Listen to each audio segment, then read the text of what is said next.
Hey, what's up, guys? It's Russo and Jordy with Backdoor Fantasy Sports, and we've got another Prize Picks video for you. We're going to be talking about February 1st, Thursday. We've got the NBA slate we're going to be covering. We have 6 picks for you today on a 4-game slate.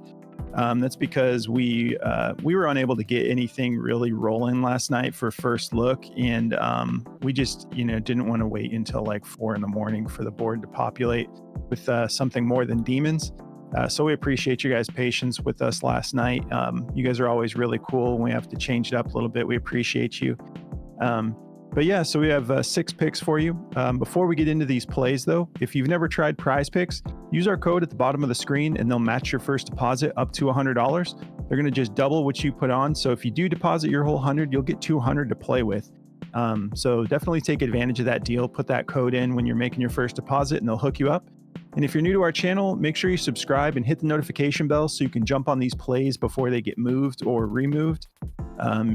You'll just want the notifications on so you can quickly see what we're getting into and decide whether or not you want to take these plays. And if you guys don't mind, do us a favor and like the video. We just continue to ask because it helps us grow our channel. It puts us in front of a larger audience, and you guys are really great about that. We appreciate the community. We know you guys appreciate the content we're putting out. So if you don't mind just liking the video, that's the best way to support the channel. So, all right, let's get into these. Let's get into our recap real fast. I only have 2 to cover because Jordy covered the day video for me as I wasn't feeling great and still trying to get back to 100% here. But so it was the night video that I was a part of, right? Yep. Yeah. All right. So I took James Harden over 4.5 rebounds, and Jordy actually called this play out earlier when we were searching, and I ended up taking it. So shout out to Jordy for catching that on his radar early on. He ended up going for 9. So he crushed it. He doubled his line. Dude's just playing great right now. He had a killer game too, 4 blocks, 2 steals, and like just balling out. And then Donovan Mitchell over 11.5 rebounds and assists. And we say over and over. I said probably 5 times when I was taking that play that you don't have to take it. It's favored to the under. I put all the disclaimers out there, but still, so many people were jumping on the comments telling me how bad of a play that was. But you got to go with your gut, but my thing was he hasn't gone for less than 14 in 5 straight games, and he ended up going for 14. So I was sweating it a little bit, believe me. Like, I knew Garland was coming back, but I didn't think Garland would get his full minutes just yet. And so anyways, Mitchell ended up cashing for us. He went for 14 again. So that's 6 straight games with 14 or more rebounds and assists. And then, so we hit both of those. And then you want to take it from here, Jordy? Yeah. Unfortunately, we had a Paul George DNP, so we did not get the value on a 4 slip. But Franz Wagner, we took, or Wagner, I can't remember how you say it, but it's like a V sound. Wagner, yeah, Wagner. But we took him for over 3.5 assists. He went for 5. In the Discord, I've been on like the most random heater with these Discord slips. Yeah. I posted 2 more 6-mans in there last night. One of them hit, and one of them missed by just 1 rebound with Daniel Gafford. But I took Franz Demon. It was at 4.5 assists, and I didn't think he was going to hit this, but he came in at the last minute of the game. There's 2 plays like that happened in the same way. But he was awesome last night. I mean, Franz is a great player. And the only reason they put him in, this is how he got his last 2 assists, is the only reason I'm even bringing it up. The only reason they put him in was because he wanted to play minutes with his brother Mo. So they were already up like 25, 30 points, and they put him back in to run the floor with his brother. I was like, sweet. Worked out for us. So, yeah, we got the sweep, if you will, on that one with 1 DNP. Nice. And then you want to go over your day video picks? Oh, yeah. So in the day show, I had taken Jonas Valanciunas for under 1 3-pointer made. He bricked both of his attempts for 0, so we hit on that one. I also took Cameron Johnson for over 13.5 points. I hope you guys hopped on that demon value that I was telling you about. They had his demon at 14.5 points. I don't know what they were thinking on that one. But I took the demon in every one. Honestly, like I just faded the regular one and took the demon one because it was such good value. He went for 18 points, so he hit both, whether you took the demon or not. I also took Jalen Suggs for over 11.5 points assists. This one was kind of crazy because I took in the first, like I had to refilm that video so many times because the lines were getting bumped all over the place. I was gonna take his points in one, so I had locked that slip in and shared it to Discord, and I was like, shoot, I had to redo it, so don't take that slip. And I went to his points assists. Well, he ended up not hitting his points, and he had like 6 assists, so he ended up hitting his points assists. We took him for over 11.5, and he went for 12, so that hit. And the only goose egg of the night was Tyler Hero. He just had a horrible night. We took him for over 19.5 points. He played 32 minutes and did not hit this line. He went for 14. So we got kind of close, but he's not there yet. He's having some pretty rough shooting nights, but everyone else is pretty warmed up, and he's coming off a pretty rough injury, so I kind of get it. But I should have stayed away from that one. But that board was tough yesterday, man. It was. And the Heat in general are just kind of working some things out right now. Yeah. They have some stuff to tweak over there. All right, so before we get into these breakdowns, if you've never tried Chalkboard, they're a partner of ours. We've been partnered up with them for the last like 3 weeks. Really enjoying them as a platform. They're a new platform. It's iOS only right now. They're just about finished with the Android version, and they have a desktop version on the way. But my favorite thing about this platform is you set your own lines. That's literally like kind of what they're known for, because I don't know any other platforms doing this, but you and unless it's a really good value that they're already giving you, they give you the freedom to bump the lines up or down to what you're comfortable with. So you get access to all of those alt lines, and the higher you make your line, the higher your multiplier is. The lower your multiplier is. It's a lot of fun. Minimum bets for $1. So I would definitely check them out if you want to diversify your platforms that you're on, like we do, because sometimes you just, you see a good value on like Daily Grind, and by the time you go for it, it's like off of Prize Picks or something. Well, you can hop over to Chalkboard and just make the line whatever you want. So if you want to check that out, there's a link in the description of the video. Just use code BACKDOOR when you are making your first deposit, and they'll match your deposit up to $100, just like Prize Picks. So definitely take advantage of that, guys. And I just wanted to mention quick too, I've been forgetting to mention in the last couple of videos, but we are partnered with Underdog now as well. So if you're interested in checking out Underdog, we haven't been super consistent with it the last couple days, but we're going to be doing full-on Underdog videos as well, which we'll be dropping one today. So if you guys want to check out Underdog as well, just use code BACKDOOR, and they will match your first deposit up to $100 and give you an instant pick'em special. So definitely check that out. There's a link in the description of the video if you guys want to go sign up for that as well. All right, so I'm going to try to get through these plays pretty quick so they don't get bumped on us. So starting with my first play, John Collins. Let's take a look at this over-under. Yeah, small slate today. 238 over-under with the Jazz favored by 4.5. And I would be surprised if Embiid plays. I haven't looked at the most recent injury news. Let's just hop on Outlier. Okay, yeah, he's out. He needs to rest. He needs to get himself completely better, because we saw what happened last time he played. It didn't work out so well. They had to pull him, but he did get a different injury. So we want the MVP level Embiid back before they just rush him back, hopefully. But John Collins, so yeah, no Embiid in this game. Should be a good game.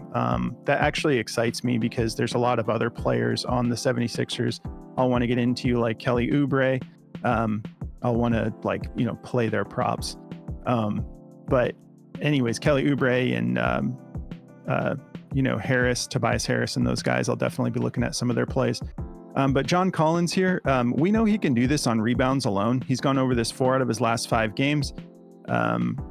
Let's see, with no Embiid too, he's going to be able to rip down some extra boards, I think. But if he is playing the power forward position, we got 24th in rebounds allowed, 12th in assists allowed. If we hop over to center, 11th in rebounds allowed, 3rd in assists allowed. We know that John Collins plays the 5 sometimes now too, but this is just set way too low. Actually, is that what that's set at? Yeah, 9.5. That's so crazy to me. That is such a low line for him. The dude can easily crush this on boards alone. So anyways, not too much to go on and on about. We're all familiar with John Collins. Oops, I have this set on the wrong one. So yeah, if we hop over to Daily Grind, they actually have this favored to go under, which is surprising to me. But go with your gut. We're always transparent about these things. So yeah, Daily Grind has it favored to the under, 51.97% odds to hit the under at a minus 128. And it looks like everybody's heading in this direction. All the other odds makers have it at a minus 125 to go under. So go with your gut. I'm not taking John Collins under on this setup here. So so that's the first play. Next play, I'm running it back with Donovan Mitchell over 11.5 rebounds and assists. They're giving it to us at the same line. And we had all of the reasons not to take the over in that last matchup, but I'm not going to take his under on this. When I say that, I mean like the over under was rough going into the game because they were playing Detroit. So they were supposed to just blow them out and stuff, but it was a much closer game. So we have 215 over under here against the Grizzlies. Cleveland is favored by 8 points. If we hop over to Donovan Mitchell, sorry, let me close this outlier stuff. We can see he's done this 8 out of his last 10 games. And I'll just show you guys, if we even include Darius Garland in the mix, which is something cool you can do on Outlier, he's gone over this 6 out of his last 10 games when Garland is in the game too. So he's very capable of doing this. His last 2 games with Garland in the game, he's gone for 14. And he's got a good matchup here. If we, let's see, shooting guard specifically, it's kind of middle of the road. Memphis is 11th in rebounds allowed, 14th in assists allowed. And I still think look, his minutes just stay consistent. And this is with Darius Garland in. He's averaging 35.6 minutes. So he's going to be on the floor. He's going to probably get you 5 or 6 rebounds and like 7 or 8 assists is what I'm guessing. That's kind of what he did last time, last game. So I'm running it back with him. I know it's a back-to-back, but I just think that they're in rhythm right now. And he's that type of player. Dude's super athletic. He can get this done on a back-to-back, no problem. If we hop over to Daily Grind, they actually have this favored to the over, juiced pretty heavy, 53.45% odds to hit the over, and they have it at a minus 135. And we got a minus 130 or higher on all the other odds makers. So I'm running it back with Donovan Mitchell rebounds and assists. This is going to get moved, I think. Even yesterday, they bumped it up to like 12. I don't know if it went to 12.5 or not, but they bumped it up even after the fact. I'm feeling good about him again tonight. Dante DiVincenzo, 27.5 PRA. So we've got a great matchup here. The Pacers are always fun. Anytime you can get a piece of their games, it's always a high scoring matchup. This is somewhat low for them, actually, though. 236 over under with New York favored by 2.5. And DiVincenzo has been going off lately. And these 2 games, because it's spiked, is because there's been no OG Anunoby. We do have a lot of questionable tags on the side of the Pacers. Halliburton, game time decision, Mathurin, game time decision, McConnell, Jalen Smith, like 4 of their pretty good studs are all game time decisions. We also have OG Anunoby game time decision. I did a little bit of research. It looks like he's like kind of, if I have to read between the lines, it looks like they're thinking he's going to miss 1 more game.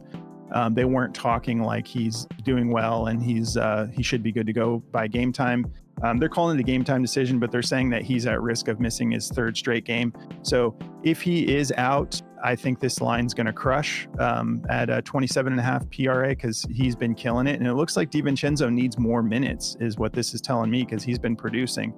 But even if OG is back in the game, I don't think that they're going to just jump him right back into his full minutes if he's still dealing with that right elbow inflammation. And if we take a look at the matchup here, let's see, specifically to shooting guards, it's a little bit difficult. Obviously, the Pacers are decent. 17th in points allowed, 3rd in rebounds allowed, 4th in assists allowed. But at 27.5, he's been crushing this without OG. And again, I don't think OG is going to jump right back into his full minutes regardless. And DiVincenzo's gone for just under 42 minutes and just under 40 minutes in his last 2 games without OG. So I'm feeling good about taking the over here. If we hop over to daily grind, they have this favored to the over just slightly. 51.1% odds to hit the over and a minus 122. Looks like FanDuel has it at a 50-50 shot, but everyone else has got it at a minus 120 or higher to hit the over. So those are the three I'm rolling with. If you want to check out Outlier, this app is awesome. Best statistical analysis app on the market. And like you just saw, I was able to check all the injury reports and whatnot. You can check your matchups. You can check, like with Donovan Mitchell, I could check what he's done even with Garland in the game or with him out of the game. Like, I love all the options they give you. If you want to check it out, there's a link in the description of the video, and they'll give you 7 days to try it free. So just jump in there, see how you like it. You know, I'm sure you'll want to keep it because we know how awesome it is. But anyways, those are my three. What about you, Jordy? Yeah, man. So to get into mine here, I've got this Collin Sexton for over 2.5 rebounds. I feel pretty good about this one. His assists are set at 6. If you guys feel better about his assists, you can take what you want. But this 2.5 is ridiculous. He's gone over 4 of his last 5. And like when he gets this, he's either like going over it by like getting 4, or he's just getting 3, or he's missing it. So, you know, take it if you will, but I think it's a good matchup. If you look at the rank here, they're ranked 16th against point guards, giving up 5.9 rebounds a game. So, you know, there's enough opportunity for him to get this done. In the head-to-head, he's missed it 1 time and gone over it 1 time. Granted, when he missed it, that was in 2022, so that was a long time ago. He hit this month on the 6th, so I feel good about this. There's no Embiid, so, you know, there's going to be more rebounding opportunities for everybody. You know, Philly, their pace goes up a lot when Embiid's not in the game. He just slows the game down so much with his fouling and all that stuff. So I really like Collin to go over this tonight. I've been liking anything Collin Sexton, man. This kid is so consistent for his like low minutes that he gets. You can see he got 3 rebounds in 16 minutes against Washington. I mean, that's Washington, but 3 in 23 minutes against New Orleans. Like, I'll take that any day. So, and he hit this month on the 6th. So I feel good about Collin. If you look at this on Daily Grind, it is juiced to go over at a 52.46%, a minus 131. So I feel really good about this one to go over. This next play, there's kind of no DG for this one. It's just a play that I really feel good about. It's LeBron James and Lauri Markkanen for over 4.5 3-pointers made. I just think this one's silly because if you look at LeBron's 3 points made for over 1.5, it's a minus 150 to go over. You know, it's kind of a tough matchup, but it doesn't matter. I think LeBron's going to have a big game against Boston. If over his last 10 games, he's gone over 1.5 threes in 8 out of his last 10 games, and he's been hitting 3 in some of these. I mean, we all know how Lauri Markkanen shoots, but I'll pull him up real quick. If you look at his 3-pointers made, I mean, he can do this alone. Like, you know, he's been in kind of a shooting slump over the last 10 games, but he's still hitting some. As long as one of these guys get 3 3-pointers made, Markkanen can hit this alone. And it's a tough matchup for Markkanen, but I like Markkanen to at least get 2 or 3 tonight, honestly. Like, you can see in some of these games, he's gotten 6 and 7 3-pointers. Like, it doesn't tell the whole story for his year. Like, he's had a lot of big games. His line's set higher, mind you, so it looks worse than it is. But in a lot of these games, he's hitting 3 3-pointers, or at least 2. Like, the lowest he's going to give you is 1, but he's for sure going to at least give us 2 or 3 tonight, I think. So I love this play. You guys definitely don't have to take it if you don't want to, but you can see the 2.5 line is crazy. He's done it more than half the year. So I think he can at least give us 3 or 2 tonight, and I think LeBron can pick up the rest of the slack. So I'm expecting LeBron to have a big game. So I really enjoy this line. I'm going to be taking that one. And then my last one here is Tobias Harris PRA. Without Embiid, it's crazy how well this dude plays. Let me pull up his PRA here, and let me put in games without player. This is why we just love Outlier. Like, nothing is giving you this kind of value. But without Embiid, you know, this is a high line because it's going to be a really good game. It's going to be fast-paced, so they've got this line jacked up. He's only gone over the 6 out of the last 20 games without Embiid. But this guy, like, if you guys know Tobias Harris, this is a really good matchup for him, too. Like, if you look at the power forward spot, ranked 29th in points allowed, giving up 28.6, 15th in rebounds, giving up 10.4, and 28th in assists, giving up 5.2. He's got a great matchup ahead of him here. So for me, I'm rolling the dice on this one. If you want to look at it on daily grind, it's barely juiced to go over at a 50.38% chance and a minus 118. So it's like a 50-50 shot. Take it if you will. I think it's a great matchup for Tobias. So, even though it doesn't look great on paper, I'm definitely going to be rolling the dice on this one. So those are the three I've got for you guys, and I'll pass it back to Russo. All right, guys. Yeah, these are the 6 we're rolling with. Definitely, there's a lot more value on the board than you would think for a 4-game slate. We're still waiting for them to give us more fantasy score options. So in addition to this, I would just say some sort of honorable mentions. Take a look and consider like Kelly Oubre rebounds. Last time I checked, it was set at 5. I think without Embiid, he could go for more than that. That's not an official pick. That's just something to take a look at, and look at some of Aaron Nesmith's props too. If they give you Aaron Nesmith fantasy score, I'm going to be jumping on that, and his PRA is looking pretty good as well, at just 22.5, especially if a bunch of these guys end up missing. But Nesmith has just been really pushing it lately, so just a couple extra names to consider if you're looking for some extra props. But that's going to do it for us, guys. If you want to check out our Discord, so you can jump on these last minute slips that Jordy's been just like flame throwing at the Discord the last like 3 or 4 days. There's a link in the description of the video. It's like 50 cents a day.